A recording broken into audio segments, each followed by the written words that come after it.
bagaikan mati ini saat salahku melangkah, gelap hati penuh dosa, beriku jalan berarah temuimu di syurga. Assalamualaikum warahmatullahi wabarakatuh. Apa kabar anak-anak semua? Mudah-mudahan kabar kalian sehat walafiat tanpa kurang satu apapun, dan semoga Allah senantiasa melimpahkan curahan kasih sayang, keberkahan kepada kita semua, dan Allah Subhanahu wa taala melimpahkan keberkahan kepada kita semua dalam setiap apa yang kita lakukan. Amin ya Allah ya rabbal alamin. Baik anak-anakku sekalian, kita akan melaksanakan KBM ataupun melakukan pembelajaran dengan mata pelajaran Quran Hadis. Pada kali ini kita akan menjelaskan tentang pembahasan ilmu tajwid. Namun sebelum kita akan berbicara lebih jauh lagi tentang materi ini, kita awali pembelajaran kali ini dengan membacakan basmalah. Bismillahirrahmanirrahim. Baiklah anak-anakku sekalian, kita akan membahas tentang ilmu tajwid. Pada kali ini kita akan membahas tentang ilmu tajwid yang namanya hukum bacaan lam, ya. Hukum bacaan lam. Hukum bacaan lam ini hanya terdapat pada lam jalalah, ya. Di luar itu mungkin tidak termasuk, ya. Jadi sekali lagi kita mempelajari hukum bacaan lam. Lam di sini lam jalalah, yang mana lam jalalah ini hanya terdapat pada lafaz Allah. Allah itu lamnya termasuk lam jalalah. Namun sebelumnya kita harus mengetahui dulu tentang ilmu tajwid.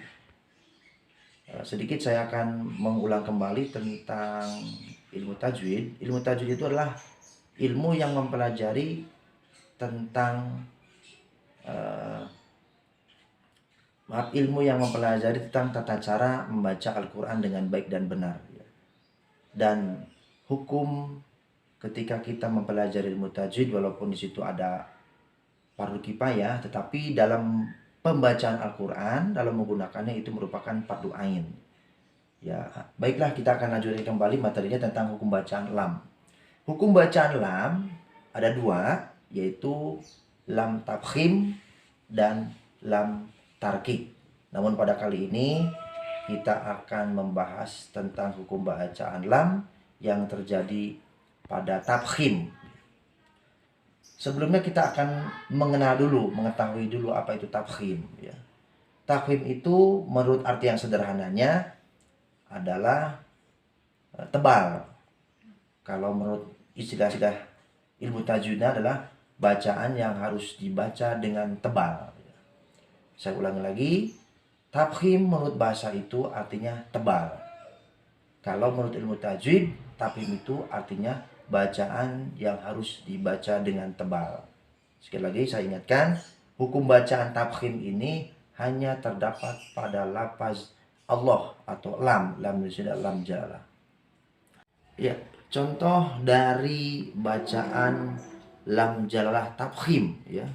Di antaranya kalimat yang sederhana, yaitu syahidallah, ya.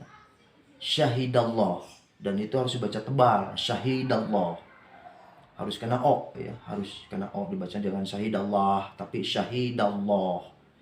Kalimat syahidallah kenapa dikatakan tafkhim? Di situ ada ciri-cirinya, ya. Ciri-ciri tafkhim pada lam jalah ada dua. Yang pertama, dikatakan tafkhim pada lam jalah karena sebelum lam jalah ada huruf patah, ya. Sebelum lam jalah ada huruf patah. Kemudian yang keduanya, sebelum lam jalah ada huruf domah, ya. Itu ada dua. Jadi saya ulang lagi, sebelum lam jalah ada huruf patah. Yang keduanya, sebelum lam jalah ada huruf domah. Jadi ciri-ciri dari hukum bacaan lam tafkhim pada lam ada dua. Tadi yang sudah saya sebutkan.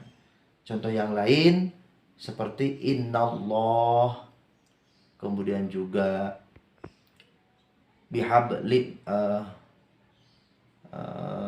syahidallah, kemudian innallah, kemudian juga Allah juga itu termasuk, ya. Allah juga termasuk salah satu contoh dari bacaan lam tafkhim itu, arti alias contoh yang sederhana.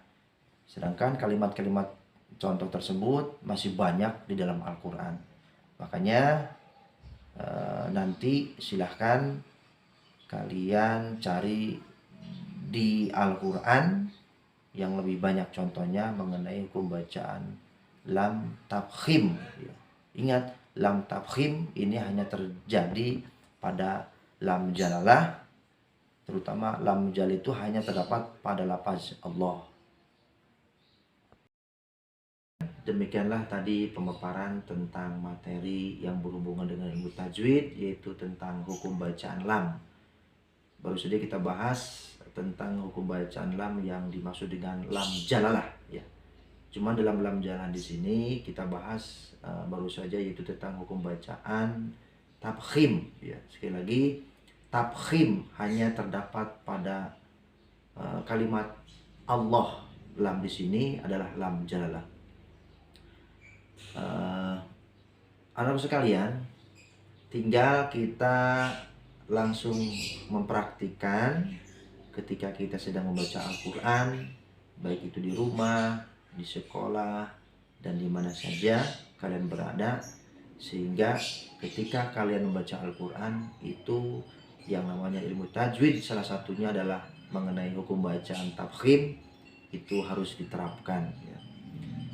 Demikian pemaparannya. Baik anak-anak sekalian, rupanya materi untuk hari ini Bapak cukupkan sampai di sini.